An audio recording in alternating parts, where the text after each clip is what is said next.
Хүн амьтны биеийн системийн тогтолцоог өнөөдрийн хүртэл тус тусад нь тайлбарлаж ирсэн. Өөрөөр хэлэх юм бол нэг өвчнөд зориулсан үйлчилгээтэй эм бэлтгэл байдаг нь үүний нотлохоо юм.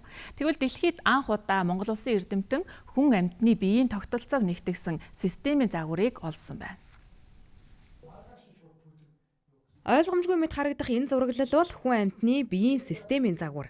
Үүний ачаар дэлхийн эрүүл мэндийн шинжилгээ ухаан хэдэн шатаар урагшлах боломжтой.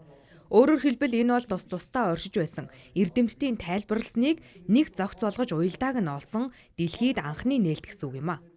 Амьсгал, зүрх судас, хоол, унд, хүчил төрөгч энэ өвчлөл бүгдийг нэгтгэхэд ганцхан зургал дотор оруулах нь систем загвар. Амьсгалын тогтолцоог л одоо пульмонологийн шинжилгээ ухаан гарч ирсэн. Нэгдүгээр эмнэлэг доктор уушгины тасаг айл байж байдаг, зүрх судас айл байж байдаг, эмнэлгүүдээрч байж л байдаг, хоол уусралт айл байж байдаг, дархлааны тогтолцоологж байдаг, өчиг шүтлийн тэнцвэрийн тогтолцоо гэдэг тус-тусдаа баг эмнэлгүүдээр ингээд бүр салгаа хийцэн байгаа шүү дээ. Гэтэл эний чинь нэг болох хэрэгтэй байхгүй юу? Дэлхийн нэр бүхий одоо судалгаа шинжилгээний одоо сэтгүүлүүд 40 гаруй эрдэмтдийн санал онолоор энэ бол одоо нээлт юм а гэдэг нь одоо батлагдсан. Энэ дотор сүүлийн 2500 жилийн хүн төрлөختний бий болгосон ангаа ухааны бүх тогтолцоогоо анх эхлээл хий шараадан ин янгийн онол аюурэдийн ангаа ухаан, төвд ангаа ухаан, Монгол уламжит ангаа ухаан бүгд энэ дотор явж байгаа. Би тэр болгоныг хэлж чадахгүй.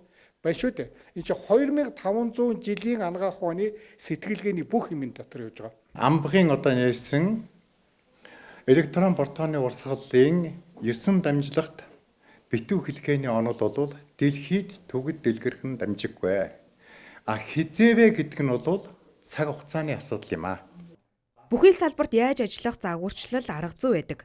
Амбаг докторийн олсон нээлт бол тус тусдаа оршин байсан биеийн тогтолцооны уялдаа холбоог олж загварчлалыг нь гаргасан гэсэн үг. Энэ загвараар амьд биетийг тайлбарлавал эрүүл мэндийн шинжилгээ ухаанд хэд хэдэн ахис твшил гарна гэдгийг хэлж байна. Энэ систем загвар гэдэг бол асар их зүйлүүдийг оюутнуудад, багш нарт, эрдэмтэдэд хэлбэршүүлээд өгч байгаа байхгүй юу? Тийм. Амбгийн энэ боловсруулсан систем загварыг ашиглах юм бол ашиглаж эмчилгээг илүү оновчтой хийсэн тохиолдолд эмчилгээний үр дүн 3 дахин ихснэ гэж үзэж байгаа. Оюун толгой л гэдэг. Оюун толгойтой хүнийг мүлжих. Оюун толгойтой хүн чинь бүгдийг бий болгоно шүү дээ. Энийг уншиж чаддаг л болох хэрэгтэй.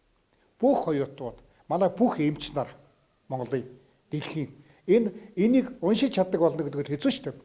Мэндилийн үйлчлэх систем чинь химийн кабинет болгонд ингээ байж байдаг тийм ээ. Тэгтэл тэрийг яг төгс төгөлдөр уншиж чаддаг химийн багш тийм олон байна уу гэдэг бол бас л төвхтэй асуудал шүү. Одоо энэ систем загвар дээр багш 45 минут ярьж явах шаардлагагүй шүү. 3 минутанд яриад бус цагт нь бодуулах хэрэгтэй байхгүй юу? За би ярьчлаа. Одоо ийм өвчин болоход ийм эргэтэн зохицоо гэмтсэн байхад ямар ч хийж тэмдэг гарч ирэх үү? Тэ боддоо гээл. Оюутан чинь боддог хүн байх хэрэгтэй байхгүй юу? Тэг уншаад эргээд нэг яриад байдаг хүн биш. Сэтгэдэг боддог. Тэгвэл одоо мундаг эмчилтаа болох нь ш. Тэгвэл одоо би тийм юм бодож байгаа. Энэ төлөөл явсан.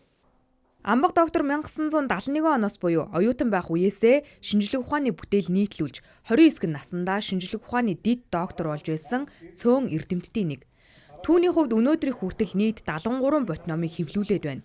Эдгээр бот номууд бол системийн загварыг дагуулж тайлбарлахын ердөө эхлэл хэсэг нь гэж хэлж болно. Цаашид бүтээлийн тооч дуусахгүй түрэн гарсаар байх болно гэдгийг тэрээр хэлж байна.